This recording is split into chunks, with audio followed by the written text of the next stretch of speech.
Welcome to the Slop Temple. We pray this video helps. You begin by confirming your Vivo model and FunTouch OS version so you know settings labels. This matters because menus differ slightly across releases. Once done, make sure battery is above 20% or keep the phone plugged in to avoid interruptions. Open Settings, then immediately type vibration into search or tap sound and vibration to jump there. You're starting the only way that reliably reaches system-level controls, not app toggles, so follow the next steps precisely to access haptic options. Now you navigate to touch vibration or vibration intensity. Different Vivo builds label it slightly differently, so look for those keywords.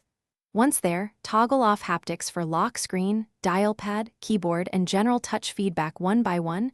Do not assume a master toggle exists. If you see system haptics or vibrate on tap, switch that off too, because some apps use the system setting. After changing each option, test a tap to confirm vibration is suppressed before moving on. Finish by rebooting the phone so system services pick up the new haptic settings. This step often resolves lingering behavior. Once restarted, test keyboard and messaging. If vibration persists, open those apps and disable their internal haptics because app-level toggles can override system preferences. If vibrations continue, clear the settings app cache or check for a system update. An outdated OS can ignore changes. If nothing works, consider a factory settings backup and reset as a last resort after backing up your data. Thanks for watching.